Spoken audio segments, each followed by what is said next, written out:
Obboleettis Saayidoo warra ishee Jarman kan beektu Deeraayi ayyuudhuma arrabsuudhaaf jechuudha afaan Oromootiin jilbibbiidhaan deemaa jirti ilaalame.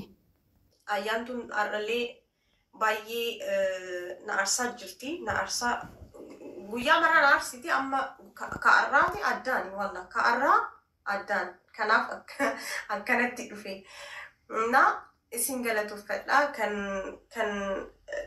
komentii gaarii narratti barreessitanii kan na jajjabistanii isinii galatoomaa achirraan kan narrabsitanii afaan keessan qaba.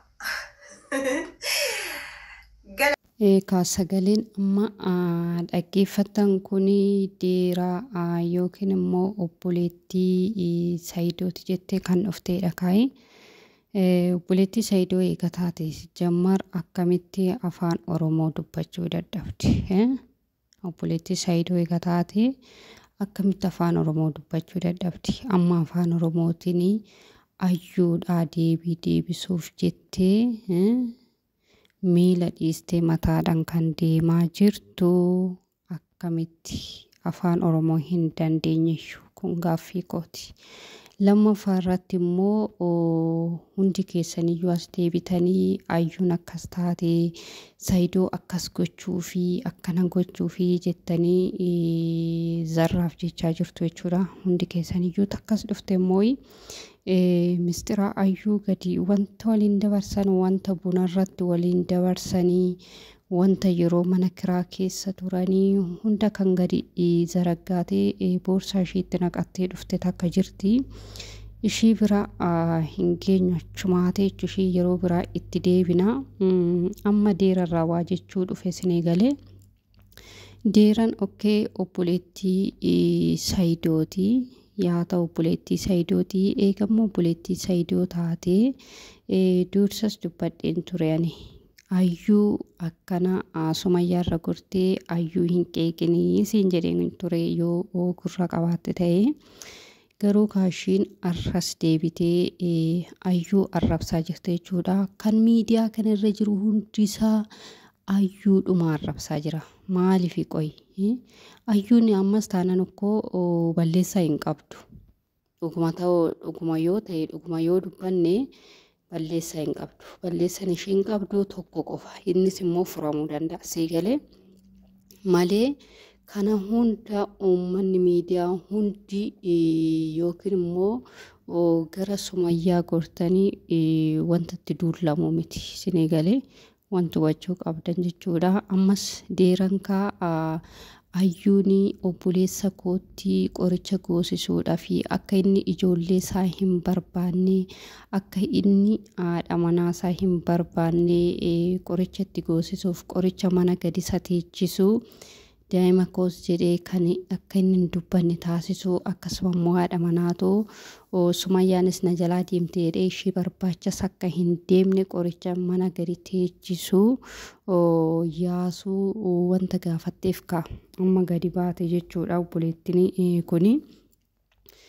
Ani jette ani ati Saayidootti buute jechuun ija koo jaamsite jechuudha. Ija koo jaamsite jechuudha. Itti jammar maal si galche?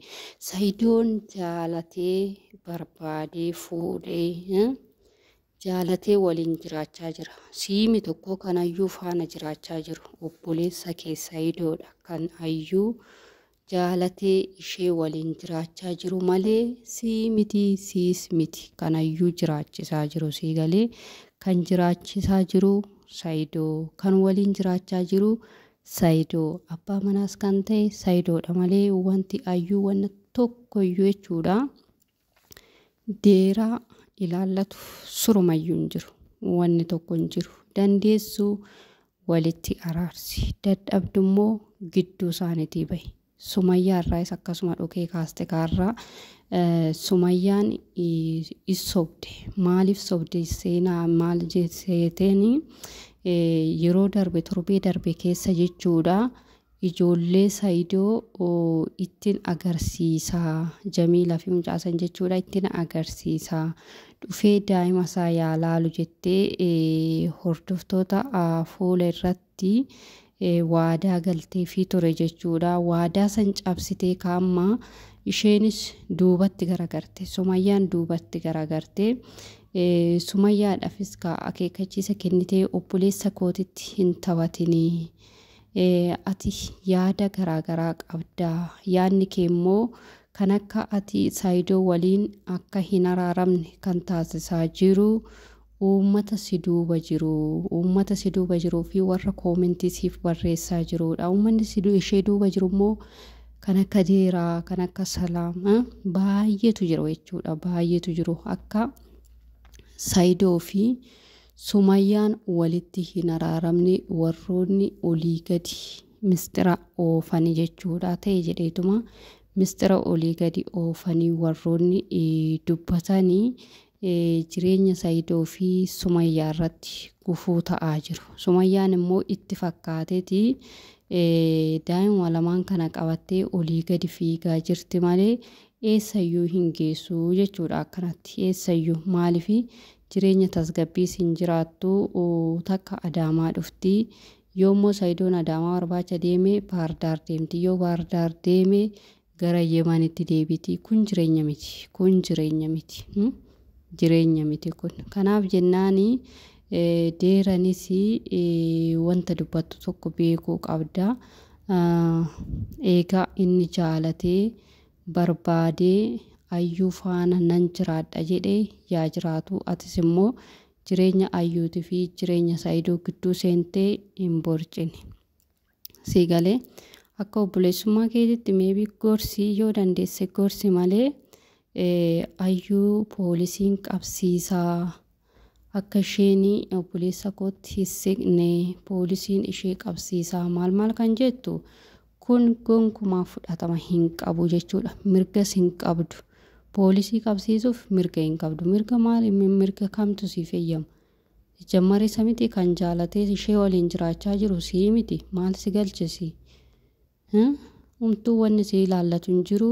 Wanni keessa si galchus hin jiru jechuudha. Amma inni jaalatee waliin jiraachaa jirutti wanni si ilaallatu gonkumayyuu hin jiru. Si kan ilaallatu Sumayyaa gorsiitii gara Saayidoo deebisi. Kana qofa wanti sirraa eegamus kan si ilaallatus Sumayyaa fi Saayidoo walitti araarsuudha malee Saayidoo fi Ayyuun akka wal dhaban taasisuu miti. Kanaaf jennaan Deeraa tasgabbaayii aarii keetti immoo bishaan dhugisiin jenna.